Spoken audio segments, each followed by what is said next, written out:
You're on the platform, Martin Devlin, lots of war. OS, the name of the show. We're talking Sport 126. Grant Dalton, welcome back. How you doing? You good? Yeah, good to talk.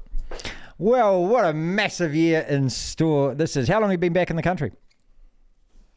Oh, well, the last regatta we had was just before Christmas, which was Jeddah, which went really well, and back since then, we basically, one of the misconceptions is that we're based in Barcelona, which we're not. We're based in Auckland, and we're building the new boat. We're back into testing. We actually start sailing again tomorrow, and the team won't leave until really the end of June. So talk about Jeddah to start with. What do you get out of these regattas in terms of what is going to happen in Barcelona when you actually defend the Cup?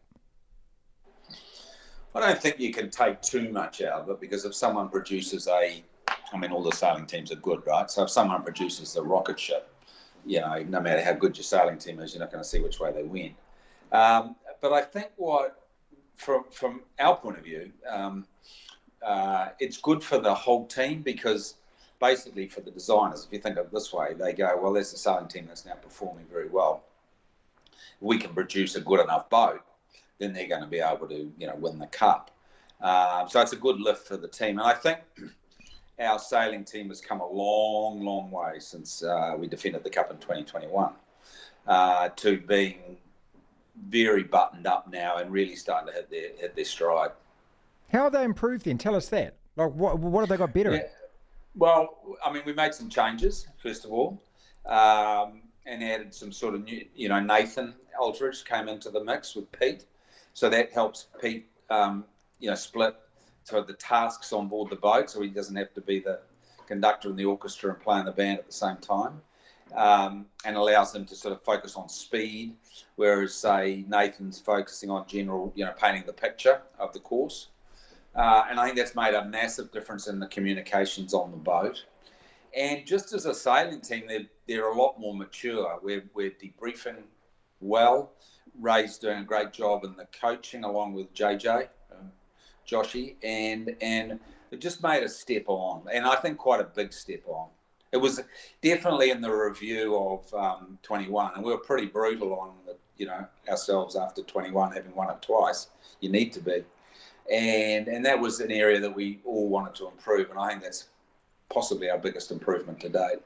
Grant Dalton, boss, the Team New Zealand, is with us. America's Cup in Barcelona later in the year. Is it harder to win it, to defend it, or is it going to be harder to defend it again? Harder to defend it again, and there's a number of reasons for that, and that's really why I guess we were so brutal in our debrief after 21, because nobody's actually ever defended it 3 times. Or won it and defended it twice. And there's some pretty simple reasons for that. One is that the teams get soft. They stop making the hard decisions on people. And so their development, and they start maybe giving too much authority to certain people that really, just because they've been there a long time, think they should have it. And it's easier to say yes than no. So to win it this time, and we've been busy teaching these other teams now, culturally what they need to be like. So I think it's going to be considerably harder. I think, contrary to what a lot of people think, the advantage of being offshore is quite a big one for us, because the hometown advantage is actually a disadvantage in so much as, your auntie's having a birthday and the neighbour wants to have a chat, and it's all a bit soft. But, Team New Zealand raids well, and we saw that when we spent a good part of last summer in Barcelona. We just go to work. That's why we're there. We're there to sail, we're there to race, we're there to develop, and we just go to work. And so I think that's definitely in our favour going into the next Cup, though. What do you mean by culturally teaching or culturally improving the other sides? What does that mean? Team New Zealand has a pretty flat structure in terms of its management. We all get on very well, although not so much that it makes us soft. And a lot of these other teams, and it's really particularly quite European, is a quite, dominant management, and Team New Zealand's just not like that. We have an executive group, but it's large. We have good, robust meetings and design. People's opinions are, valued. And it's, although it sounds quite basic, yeah, well, of course it'll be like that. America's Cup teams don't tend to be like that because ultimately, usually they've got one dominant financial player who has a hell of a say, so he should. It's his money in it, and that can spiral its way down the organisation where people are too timid to squeak. And the other thing about Team New Zealand is we're not blessed with colossal sums of money like these other teams, and so we have pretty much a culture of if it isn't going to make the boat go better, then there's no point, we can't spend it. And so no is the most common word. No, we won't do that. No, we won't do that. No, you can't prove that. And that makes a team internally quite robust because that to be able to get a project through, you're not going to get a yes unless it's well researched and knots on the table can be proved. Did you hold back technology from last time? I mean, was there any kind of thing that you had that you could have used that would have made the boat go faster then that you can use now? No, that was the best boat we could put on the water. As I say, I think we've improved as a sailing team considerably. So, who knows whether our new boat's going to be this fast enough? We certainly hope it will be. But what we would have wanted to put on the water last time is a more rounded package in terms of the integration and the boat and the people and the sailing team. And this time, I think we're headed that way. Now, is that good enough to win? I'm not suggesting that it necessarily is, but this is a considerably improved Emirates Team New Zealand than you saw defend the Cup in 21. What do you fear from your rivals? What do you fear that that they might have that you don't? Is there anything out there that you think, my God, we haven't thought of that? Well, if I knew what that was, I already would have thought of it. And so, when you introduce, one of the dangers of being the people that designed the rule of the boats, the document that you design your boats from, is that you think you know what it should say. Now, when you aren't that person who designed it, you don't care what you think it should say. You care about what you think is the best and fastest solution. And certainly that's a danger because, well, we didn't mean it to say that. Well, doesn't matter what we meant. That's what they've done. And I think also with introducing, Mercedes Formula One team and the Red Bull Formula One team, I mean, they play on a different level and in different areas. And they could be playing with some technology that we haven't even heard of, let alone thought of. And so that's certainly a fear that there's just something we haven't turned over because we just didn't know and we didn't think it was relevant. And so it's really probably only a design breakthrough somewhere that would worry me. I certainly, as an organisation putting together America's Cup sailing team to go out and defend the Cup, I think we're, as I say, certainly in my time, we're seriously stronger than we've ever been. Who do you consider right now, before we get to Barcelona, as your biggest threats? It's always unfair to say that, and to answer that question, the cliche as well, we fear them all, and to a certain extent that's true because, as I say, here you've got Mercedes Formula One. I mean, they are embedded in the Mercedes Formula One team.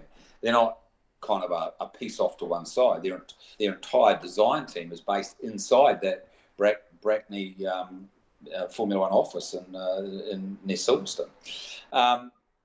So, Ineos, I would say, could provide quite surprising package. But I think Luna Rossa, again, is very steady, well organised, obviously seriously well funded, and quite quiet. Now, last time they threw as many rocks as they could find, at Team New Zealand and at me, and it all, basically every single one of them backfired. And so they've taken a different approach this time. They've gone, well, hang on, that doesn't work. Let's just keep our heads down. Let's be nice guys, which they are being. And, there's a very good relationship reformed with Luna Rossa, which used to exist until Auckland when it just turned to complete shit. And I think they're going to be seriously strong. Is there anything that takes place between now and then that you have to keep completely under wraps? Like what is your biggest secret? Well, if I told you that, it wouldn't be a secret, would it? There you go. No, well, I think that the joint recon, and basically what that means is that we, instead of everybody having bloody spies with following every team and spending a bloody fortune. We'd have to have 5 separate recon teams to follow the other teams. We've pulled that into one pool of recon, which all teams draw from. So it's dropped cost of recon by, damn near millions. And so it's pretty hard, if not impossible. And if you hide something from the recon, there's penalties for that, So I think it'll be under the skin, what you can't see under the skin, the control systems, because the mast, well, you don't know what the modulus of the mast is, but it's a mast, the bend characteristics just through photos. The foils, the sails, the hull shape, all those things are out there in the open when the boats are launched. So I think that the thing that the teams don't show, because you can't see it, is how their control systems are going to work. And you say, well, that doesn't sound like a big deal. But control systems this time could be the winning and the losing of the cup. What happens between now and Barcelona then, and when do we see these boats? Well, we the guys have just had a great result in Abu Dhabi, and we start sailing again here on Wednesday. We're back into testing in our LEQ12, a 40-footer. Our other 40 is on its way back from Jeddah still, so then we can get back into 2-boat racing. And then the new boat comes on stream in a few months. And then, it's bloody sail that for a bit, get it on a ship, get it to Barcelona, and we're into it. So it'll come around pretty quick. I mean, there's always a cliche, but it's very true. America's Cup, the one thing you can't buy is time. And we're always fighting the clock. Now, I think we're quite good at that as an organisation. We tend to hit our deadlines, and that's because we can control our own environment to a point, because we've got our own yard, we build our own boats, we do our own, do all our own equipment. But we've got to watch the clock every single day, literally. Are they going to look any different to us, land lubbers, when we see these boats? Yeah. Oh, really? Well, I don't know what the other guys are going to look like, but I can tell you they're going to look different, all right. How much faster are they going to go? When we launched Terraritai, it was really different, and now it's basically a battleship. Like it's an old bus. It goes, off to Motat with it. Right. So that's how quick it moves. And because this is only the second iteration of the rule, the teams will come together a lot more this time in hull shapes, but they'll still diverge a bit. And yeah, I can absolutely guarantee you'll see boats that you ain't seen before in shape. Are they going to go faster? A lot faster. Like what's a lot? A lot faster. 10%. Wow. So you say, well, 10% is not much. No, but if you're doing 45 knots, 10% right. is a shitload. Yes. Like in the old days, 0.25% was a lot, Yeah. And so that just translates to significantly faster times around the track, You work out 10% on a 20-minute race, and you're doing 40 knots, work at it as in distance, and it's a long way. When it takes 6 minutes to do a leg, Yeah, they're a lot faster. Is Barcelona excited about this? Are they actually hosting it? The thing that I didn't know about Barcelona when we made the decision, I kind of had an inkling, but I didn't know for sure what I know now, is that the greatest thing that ever happened we think of Barcelona as this amazing city, which it is. It's on the, the top of the pyramid for tourism. It's just got everything. The locals don't see it that way. The locals see the 92 Olympics as the greatest thing that ever happened in Barcelona, and they've been on the decline since. Oh, come on, their football team. Surely they love their football team. No, absolutely. I didn't say that they didn't like their sports team. I said there's a city. Right. Yeah, FC. Yeah, FC. Crikey, the world doesn't until, absolutely they love their football team. But as a city, they see it as been taken over by low tourism, EasyJet, Ryanair, etc. It's basically get on a Ryanair flight from Manchester in a tutu, get pissed, stay in a B&B and leave after a day, at a stag party. And that's, and it's such a culturally amazing city. So for whatever reason, or not for whatever, for that reason, and partly because of it, they see the Cup as almost a saviour of the city, and to reposition the city as a more upmarket destination. I mean, there's some pretty interesting stats. It's a big cruise line hub, and the average tourist, and you think there's like 3 million people go through there just on cruise liners a year, stays for 4 hours. So that puts a lot of strain on their infrastructure. The average tourist is a day and a half. So that puts a lot of strain on their infrastructure. Your America's Cup tourist not only does he stay in a nice hotel, more likely, he stays for 10 days. So they're trying to reposition the place, and you sense it, this pride of the Olympics, the 92 Olympics, and Freddie Mercury, and, the arrow, flaming arrow through the cauldron. The flame is still very much alive there. So they've embraced the America's Cup in a way that they embrace the Olympics. And I know that sounds extreme, but it's exactly how it's playing out. Yes or no? Any chance it could ever come back here? We host it again?